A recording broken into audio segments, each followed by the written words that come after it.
மாலை முரசு நேயர்களுக்கு வணக்கம். இந்த நிகழ்ச்சி மாலை முரசு தொலைக்காட்சி வழங்கும் திரை முரசு. சினிமாவில் கோலிவுட் இருந்தாலும் சரி, ஹாலிவுட் இருந்தாலும் சரி, நடக்கிற புது புது விஷயங்களை சுட சுட உணவு பரிமாறுற மாதிரி வந்து தர நிகழ்ச்சி தான் இந்த திரை முரசு. ஸோ நேரத்தை வீணடிக்காம வாங்க நேர நிகழ்ச்சிக்குள்ள போயிடலாம். திரைமுரசு நிகழ்ச்சியில நம்ம ஃபர்ஸ்ட் பார்க்க போற செக்மெண்ட் சினி அப்டேட். சினிமா நடக்கக்கூடிய சில முக்கியமான நிகழ்வுகளை இந்த செக்மெண்ட்ல பார்க்கலாம். டைரக்டர் மணிரத்னமும் உலகநாயகன் கமல்ஹாசனும் 37 வருஷங்களுக்கு அப்புறமா சேர்ந்திருக்கிற தக் லைஃப் படத்தை யார் தான் எதிர்பார்க்கல சொல்லுங்க. இந்த படத்துல ஏற்கனவே நம்மளுடைய ஃபேவரட்டான பல ஸ்டார்ஸ் இணைஞ்சிருக்காங்கன்னு ஒரு ஸ்வீட் காஸ்டிங் அப்டேட் கொடுத்த மூவி டீம் இப்போ இன்னும் 2 ஆக்டர்ஸை தன்னோட காஸ்டிங் லிஸ்ட்ல சேர்த்திருக்காங்க. அவங்க யார் யாருன்னு இந்த அப்டேட்ல பார்க்கலாம்.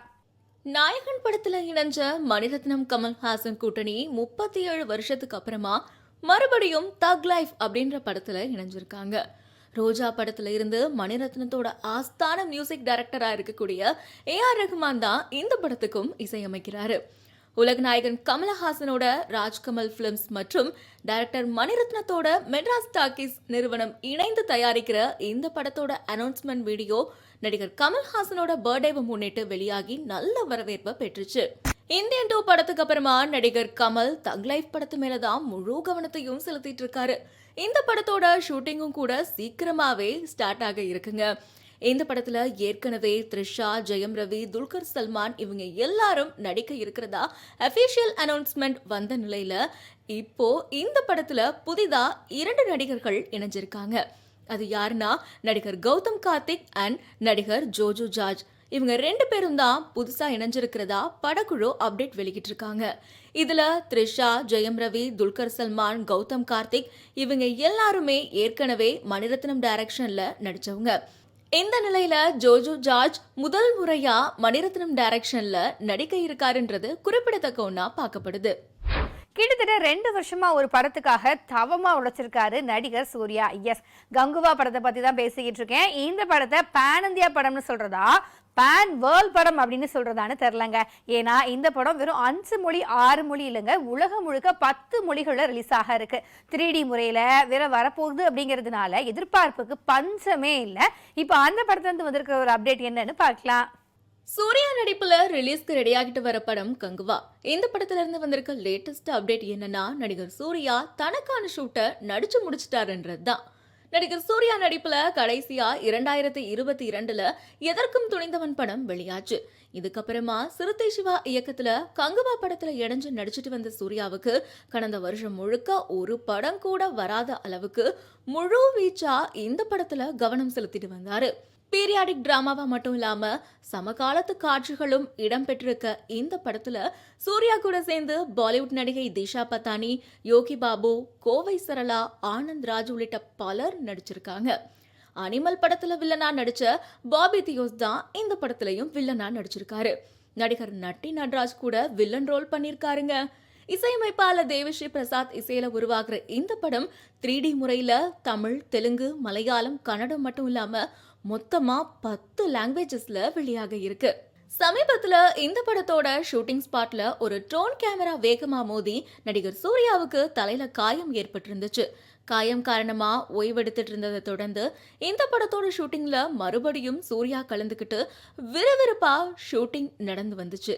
இந்த நிலையில தான் நடிகர் சூர்யா தனக்கான பகுதிகளை நடிச்சு முடிச்சிருக்கிறதா அறிவிச்சிருக்காரு.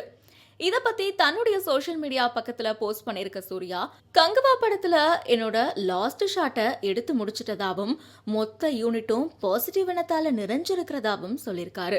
அது மட்டும் இல்லைங்க, கங்குவா படம் தனக்கு ரொம்பவே ஸ்பெஷலான ஒரு படம் அப்படின்னு சொல்லியிருக்காரு. டைரக்டர் சிறுத்தை சிவா அண்ட் மொத்த டீமுக்கும் தன்னோட நன்றியையும் தெரிவிச்சிருக்காரு நடிகர் சூர்யா. காமெடி கேரக்டர்ஸ் மட்டும் இல்லாம கொஞ்சம் சீரியஸான ஹீரோ ரோலையும் நடிச்சுக்கிட்டு வர யோகி பாபு காமெடி கலந்த ஹீரோவா நடிச்சிருக்கிற படம் பூமரங்கல். இந்த படத்துல இருந்து வந்திருக்கிற அப்டேட்டை இப்ப பார்க்கலாம். காமெடினா மட்டும் இல்லாம ஹீரோவாவும் நடிச்சிட்டு வர யோகி பாபு இயக்குனர் ஸ்வதீஷ் இயக்கத்துல ஒரு படத்துல நடிச்சிருக்காரு. இந்த படத்துல யோகி பாபு கூட இணைஞ்சு ஓவியா, ரோபோ சங்கர் உள்ளிட்ட பெரிய நகைச்சுவை பட்டாளமே நடிச்சிருக்காங்க. படத்துக்கு ஏற்கனவே கான்ட்ராக்டர் நேசமணி அப்படின்னு டைட்டில் வச்சிருந்த நிலையில இப்போ பூமரங்கல் அப்படின்னு டைட்டில மாத்திருக்காங்க. பூமரங்கல் படம் அடுத்த மாதமே வெளியாக இருக்கிறதா படக்குழு டீசர் மூலமா நமக்கு தெரியப்படுத்திருக்காங்க.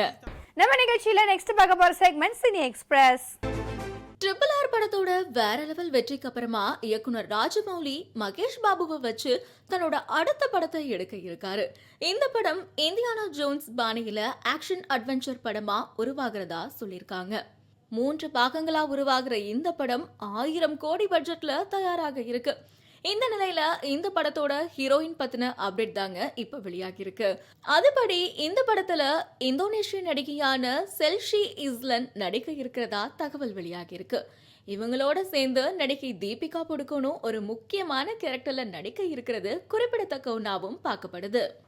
அல்லு அர்ஜுனோட அல வைகுந்தபுரமுலு படத்தை எடுத்த தெலுங்கு இயக்குனர் த்ரிவிக்ரம் இப்போ மகேஷ் பாபு வச்சு எடுத்திருக்க படம் தான் குண்டூர் காரம். அத்தடோ, கலேஜா ஆகிய படங்களுக்கு அப்புறமா மறுபடியும் மகேஷ் பாபு கூட இணைஞ்சிருக்கிறதுனால இந்த படத்துக்கு எதிர்பார்ப்பு ரொம்ப அதிகமா இருக்குங்க. இந்த படத்துல ஸ்ரீலீலா, மீனாட்சி சௌத்ரி, ரம்யா கிருஷ்ணன், ஜெகபதி பாபு உள்ளிட்ட பலர் முக்கியமான கேரக்டர்ல நடிச்சிருக்காங்க. இந்த படம் நாளைக்கு வெளியாக இருக்கு.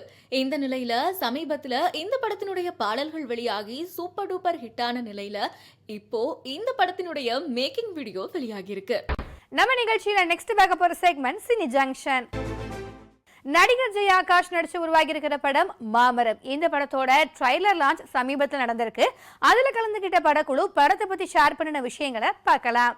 மாமரம் எதுக்கு டைட்டில் வச்சிருந்தது உங்களுக்கு ட்ரெய்லர் பார்க்கும்போது தெரிஞ்சிருக்கும். அடிக்கடி நாங்கள் அந்த மாம்பழம், அந்த மாங்கொட்டை வந்து காட்டியிருப்போம். ஸோ அது வந்து அவங்களுடைய ஒரு காதல் சின்னம். ஸோ அது வந்து ஃபுல் டீட்டெயில் நீங்கள் படம் பார்த்தா புரியும் உங்களுக்கு. அண்டு இன்னொரு சஸ்பென்ஸ் படத்தில் இருக்குது. அது டெஃபினட்டாக நீங்கள் படம் பார்த்தீங்கன்னா வந்து லவ் பண்ணுற எல்லாருக்குமே ஃபீல் ஆகும். ஃபர்ஸ்ட் காப்பி பார்க்கும்போதே நிறைய பேர் ரொம்ப எமோஷனலாக ஃபீல் பண்ணாங்க. நானே ரொம்ப எமோஷ்னலாக ஃபீல் பண்ணி எடுத்த மூவி இந்த மாமரம் மூவி. ஸோ இதை நீங்கள் எல்லாருமே ஆதரித்து இந்த படத்தை வந்து டெஃபினட்டாக எல்லாருமே தியேட்டர்ஸில் பார்க்கணும்.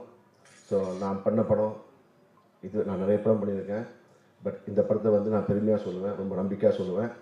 இப்போலாம் ஒரு படம் வந்தோன்னா இந்த படத்தில் வர கேரக்டர்லாம் தெரியணும்னா அதுக்கு முன்னாடி எப்பயோ வந்து ரிலீஸ் ஆன படத்தை ஒரு 20 வருஷம் முன்னாடி அந்த படத்தை பார்த்துட்டு வாங்க அப்படின்னு சொல்லி அப்படிலாம் போகும் இல்லையா? அந்த மாதிரிலாம் கிடையாது. இந்த ஒரே படத்துக்குள்ளேயே ஒரு 10 வருஷத்துக்கான கேரக்டரை ஒரு 3-4 டைமென்ஷன்லாம் ஏற்றி இறக்கின்னு அவ்வளோ அசுர உழைப்பு. நான் என்னன்னா இப்படி வெயிட் போட்டீங்க, என்னன்னா இவ்வளோ திடீர்னு ஒல்லி ஆகிட்டீங்க அப்படிலாம் கேட்பேன். அந்த அளவுக்கு வந்து உழைச்சிருக்காரு இந்த படத்துக்கு. ஸோ நிறைய சுவாரஸ்யங்கள் இந்த படத்தில் இருக்குது. இந்த மாதிரி ஒரு முயற்சிகள் வந்து அபூர்வமாக தான் எங்கேயாவது நிகழும். அண்ணா சொன்ன மாதிரி ஹாலிவுட்டில் அந்த பாய்வுட் அந்த படத்துக்கு பிறகு தமிழில் இந்தியாவில் முதலாக இப்படி ஒரு படம் எடுத்திருக்காங்க அப்படின்னு சொன்னால் அது இந்த படம் தான். அந்த படத்தை நானும் ஒரு நடிகனாக நடித்ததில் ரொம்ப பெருமைப்படுறேன். இதில் காமெடின்ற விஷயத்தை தாண்டி நான் ஒரு பெரிய சீரியஸ் ரோல் ஒன்று பண்ணியிருப்பேன். அதை ரொம்ப அழகாக பண்ணியிருந்தார்.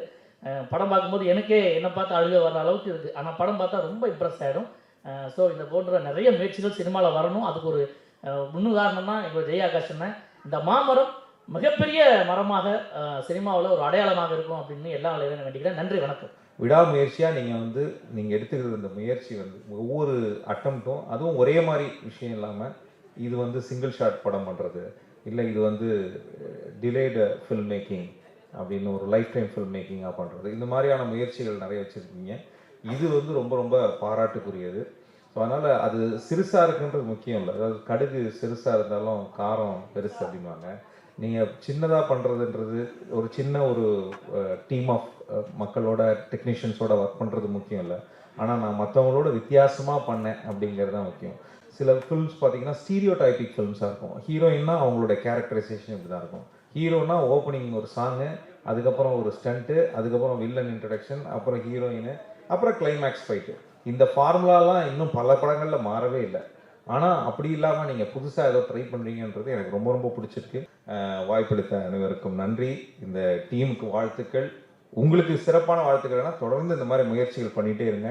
குறிப்பாக இந்த ரசிகர்களை கூட்டிகிட்டு போகிற இந்த ஒரு பயணம் வந்து ரொம்ப சிறப்பான ஒரு பயணம். பத்திரிகை நண்பர்களுக்கும் மேடையில் விட்டிருக்கிற அனைவருக்கும் வந்து பார்த்து பங்களித்த அனைவருக்கும் நன்றி. என்ன நேயர்களே, இன்னைக்கான திரைமுரசு நிகழ்ச்சியில சினிமா பத்தின பல இன்ட்ரெஸ்டிங்கான விஷயங்கள்லாம் பார்த்திருப்பீங்க அப்படின்னு நினைக்கிறேன். இதே மாதிரி நாளைக்கும் இதே நேரத்துல இதே ஷோல சந்திக்கலாம். Until then, it's bye from Divya. Bye bye.